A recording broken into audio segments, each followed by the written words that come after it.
Hello दोस्तों, नमस्कार। आपका कंटेंट क्रश विथ अनिल में स्वागत है। दोस्तों, आज हम आपको सर्वनाम के बारे में बताने वाले हैं। यहाँ से एक न एक क्वेश्चन सभी परीक्षाओं में ज़रूर पूछा जाता है। चैनल पे जो लोग नए हैं, वीडियो को लाइक और सब्सक्राइब ज़रूर करें। आइए वीडियो को शुरू करते हैं।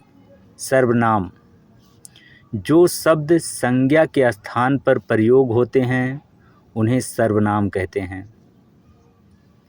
सर्वनाम की संख्या होती है 11। उदाहरण: मैं, तू, आप, यह, वह, जो, सो, कौन, क्या, कोई एवं कुछ, ये सब सर्वनाम हैं। पहला है पुरुषवाचक सर्वनाम। जिस सर्वनाम का प्रयोग स्त्री एवं पुरुष दोनों के लिए किया जाता है उसे पुरुषवाचक सर्वनाम कहते हैं। जैसे मैं, तू, आप, यह, वह। वाक्य प्रयोग देख लीजिए। मैं कल घर जाऊंगा। मैं पुरुषवाचक सर्वनाम हो गया। यह मेरे घर गया था। यहाँ यह पुरुषवाचक सर्वनाम होगा। वह अब कभी भी यहाँ नहीं आएगा। इसमें वह पुरुषवाचक सर्वनाम है। पुरुषवाचक सर्वनाम 3 हैं, जिसमें उत्तम पुरुष, मध्यम पुरुष एवं अन्य पुरुष। बात को कहने वाला यानी मैं उत्तम पुरुष हो जाएगा। मध्यम पुरुष बात को सुनने वाला तू, तुम या आप हो जाएगा। अन्य पुरुष होगा जिसके बारे में बात हो रही है, यह या वह, उसको अन्य पुरुष कहते हैं। उदाहरण है, मैं तुमको बताया था कि वह घर नहीं जाएगा। जिसमें मैंने हो जाएगा उत्तम पुरुष, तुमको हो जाएगा मध्यम पुरुष, वह हो जाएगा अन्य पुरुष। अब दूसरा देख लीजिए, निजवाचक सर्वनाम। जिस सर्वनाम का प्रयोग कर्ता कारक स्वयं के लिए करता है उसे निजवाचक सर्वनाम कहते हैं। जैसे स्वयं, खुद, स्वतः, अपने आप।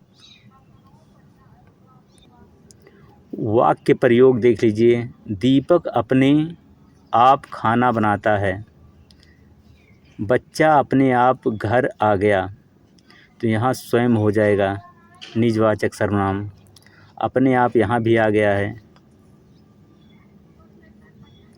यहाँ भी निजवाचक सर्वनाम हो जाएगा। नोट: यहाँ आप का मतलब खुद से है। तीसरा है निश्चयवाचक सर्वनाम। जिस सर्वनाम से किसी वस्तु, व्यक्ति या पदार्थ के विषय में ठीक ठीक और निश्चित ज्ञान हो उसे निश्चयवाचक सर्वनाम कहते हैं। उदाहरण: यह, वह। वाक्य प्रयोग देख लेते हैं। यह किताब मोहन की है। तो यहाँ यह निश्चयवाचक सर्वनाम हो जाएगा। वह लड़का कल भी आएगा। यहाँ वह निश्चयवाचक सर्वनाम हो जाएगा। नोट: वाक्य में यह या वह संज्ञा से पहले आए तो निश्चयवाचक सर्वनाम होगा। चौथा है अनिश्चयवाचक सर्वनाम। जिस सर्वनाम से किसी वस्तु, व्यक्ति या पदार्थ के विषय में ठीक ठीक और निश्चित ज्ञान नहीं हो उसे अनिश्चयवाचक सर्वनाम कहते हैं। जैसे कोई, कुछ। वाक्य प्रयोग: आपके घर कोई आया है। मामा जी कुछ लेकर आए हैं। तो यहाँ कोई और कुछ अनिश्चयवाचक सर्वनाम हो जाएगा। अगला है 5वां प्रश्नवाचक सर्वनाम। जिस सर्वनाम का प्रयोग प्रश्न करने के लिए किया जाता है उसे प्रश्नवाचक सर्वनाम कहते हैं। जैसे कौन, क्या, ये प्रश्नवाचक सर्वनाम हो जाएगा। वाक्य प्रयोग देख लेते हैं। तुम्हारे घर कौन आया था।